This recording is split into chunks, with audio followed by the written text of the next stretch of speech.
Hi friends, Shrimati Atishi Delhi മുഖ്യമന്ത്രിയായി സ്ഥാനമേറ്റു. ഏറ്റവും വലിയ കോമഡി എന്ന് പറയുന്നത് ഒരു വലിയ കസേര ഒഴിച്ചിട്ടു. ആരുടേത്?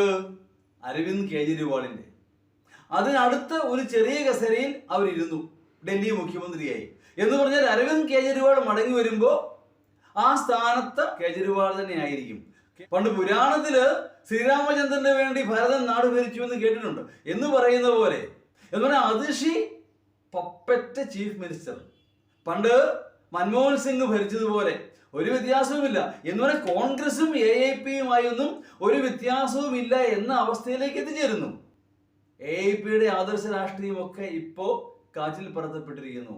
ഇതൊരു ജനാധിപത്യ മര്യാദയാണെന്ന് ഞാൻ കരുതുന്നില്ല. കാരണം ജനാധിപത്യം എല്ലായ്പ്പോഴും മാറ്റങ്ങളിൽ വിശ്വസിക്കുന്നു. അവിടെ ആരും അത്യന്താപേക്ഷിതമല്ല. വ്യക്തി പൂജയ്ക്കോ ആ കുടുംബ പൂജയ്ക്കോ ഒന്നും അവിടെ സ്ഥാനവുമില്ല. ഉണ്ടാവുകയാണെങ്കിൽ അത് ജനാധിപത്യമാണെന്ന് കരുതാനും കഴിയുകയില്ല.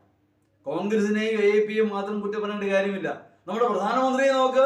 75 വയസ്സ് പൂർത്തിയാകുന്നവർ ഉത്തരവാദിത്തപ്പെട്ട സ്ഥാനങ്ങളിൽ നിന്ന് മാറി നിൽക്കണം എന്ന ആ ഒരു നിയമത്തിന്റെ പേരിലാണ് BJPയിലെ പ്രമുഖ നേതാക്കന്മാരായ LK അഡ്വാനി, മുരളി മനോഹർ ജോഷി ഇവരെയൊക്കെ നമ്മുടെ പ്രധാനമന്ത്രി മാറ്റി നിർത്തിയത്.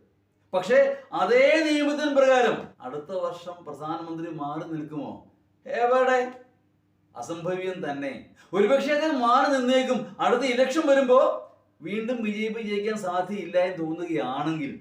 പ്രായോഗിക ജനാധിപത്യം പറഞ്ഞാൽ ഇങ്ങനെയൊക്കെയാ. പറയുന്നൊന്ന്, പ്രവർത്തിക്കുന്നത് മറ്റൊന്ന്.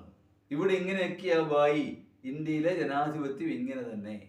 അതിന് കോൺഗ്രസ് പാർട്ടി എന്നോ BJP എന്നോ AIP എന്നോ ഒരു വ്യത്യാസവുമില്ല. അഴിമതിക്കെതിരെ കുരിശുയുദ്ധം പ്രഖ്യാപിച്ച് രംഗപ്രവേശനം ചെയ്ത AIPയും മറ്റെല്ലാ പാർട്ടികളെയും പോലെ തന്നെയുള്ള ഒരു പാർട്ടിയായി മാറിയിരിക്കുന്നു. അത്ര തന്നെ.